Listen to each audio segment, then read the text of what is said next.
Well, my early remembrances were living with my father until I was in I finished the second grade, and I made a choice of who to live with. So I went with my mother and grew up in Florida. I spent some time involved in Sunday schools at different times, and it seemed like God seemed important to me at times, but nobody ever really got through to me about it. Went in the service when I was 16 years old. Told my mother unless she signed the papers and said I was 17, I was going to quit school and be a bum anyway. So she signed the papers, and I went in the service at 16. When I got out of the service, the first job I really got was went on the police department in Miami, Florida, and from there on it was one thing after another. So, but nothing to do with God. Faith really didn't have anything to do until 14 years into our marriage. The church was our social center.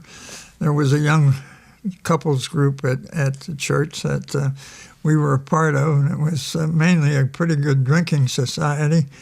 It was kind of interesting. While we were at the church and active, I taught fifth grade Sunday school. And it's interesting. When we joined Covenant Country Club, they asked me if I was a Christian. And when I wanted to teach Sunday school at the church, they didn't ask me if I was a Christian. I was not a Christian at that point. But I enjoyed being with the kids, and so sometimes very hungover, I was there on Sunday morning teaching Sunday school to the fifth graders. College Hill got a new pastor. They were going to have a preaching mission, and it was starting on a Sunday morning, and Joanne wanted me to go, and I had a golf game. And I came home from the golf game usually after spending 2 or 3 hours in the bar after the game. And usually that meant we were going to have a little fight. She came to meet me at the door and said, "Oh, I wish you could have heard this guy." And I surprised myself by saying, "Well, he's going to beat there tonight, isn't he?" And the fellow had been an All-American, consensus All-American linebacker at UCLA, Don Muma. First time I've ever heard anybody laying out Christ in a way that I thought got my attention. The big message I heard was that God could forgive you for your sins. I wasn't proud about a lot of the stuff I did as a policeman. I wasn't proud about a lot of the stuff I did personally. I didn't see myself as being that worthwhile, and I left it go. 2 days later, I ended up flying to California to get this nonsense out of my head. It's where Muma was from, and the only way I can get it out of my mind is to deal with the guy that planted it there, so that's why I chased Muma down. When I got to California, he wasn't there yet. He hadn't gotten back, so I took 3 days to drink and think about it, and then one night I ended up walking out into the ocean and tried to drown myself. Washed up on the beach and hauled to the hospital, and here I am. When Muma had talked to me on the phone, and he asked me if drinking was a problem when I was yet in the hospital, and I gave him the rationalization that drinking wasn't a problem. When he took me to the hospital, he asked me the question, "Is drinking a problem?" And I gave him the rationalization that drinking wasn't a problem. When he's taking me to the airport, he asked me the question, "Gil, is drinking a problem?" And I thought this guy was smart, but he is a dumbbell. I've told him twice.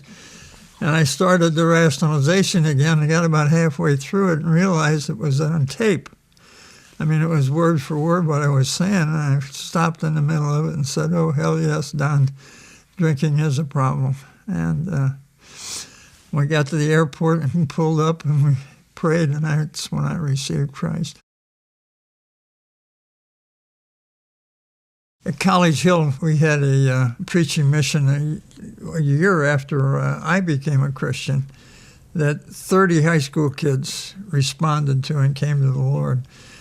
And we started meeting with those 30 kids on Sunday afternoons and telling them to bring a bag lunch. So we turned 30 into 7 in about 6 weeks.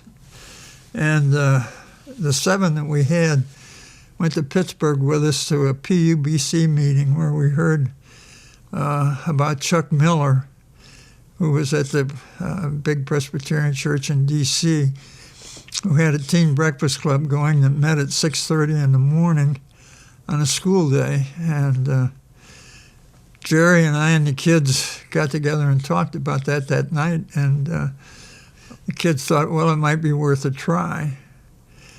And we got back, and Jerry announced, well, I'm not a morning person, so this is yours, Gil. And I'd never done anything like it. As a matter of fact, it scared me to death.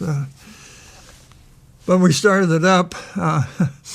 I had no idea what I was doing, but the first summer after we started, we had a couple of college kids involved from Pittsburgh that were involved in Young Life there.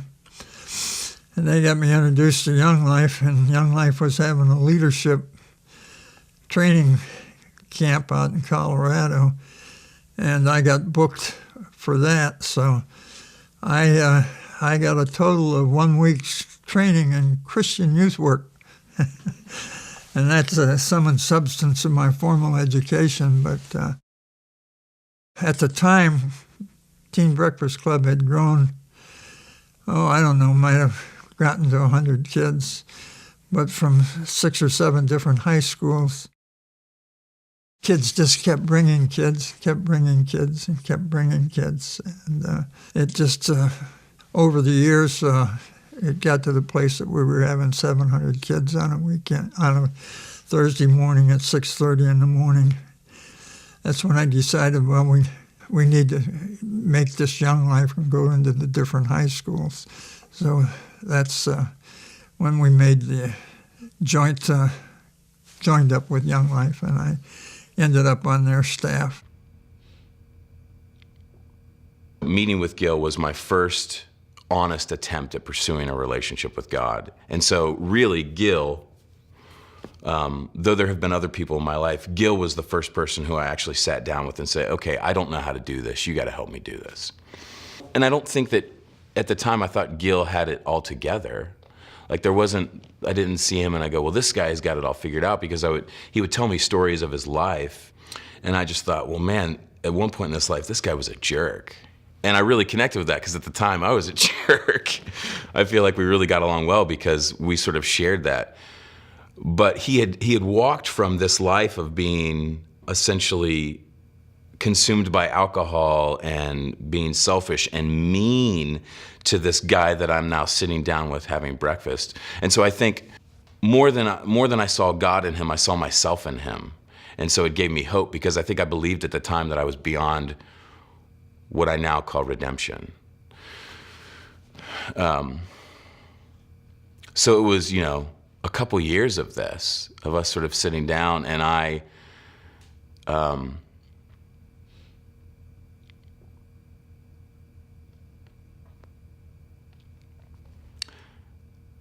had never loved my wife before this. I was married, and I didn't show my wife love. I was a father, and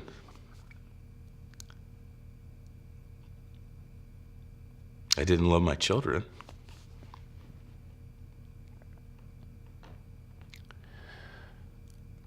So these seemingly, innocuous encounters with Gil on Monday mornings every week became the foundation of my faith. And it's what made me love my wife. It's what made me want to be a father. And again, we weren't doing anything I don't know, we were just reading a book together, but I think it was the way I saw this man who had lived his entire life, who, and I saw in his stories, a man who also thought he was beyond redemption. So I saw myself in him, and it encouraged me, and because of that, I pursued God.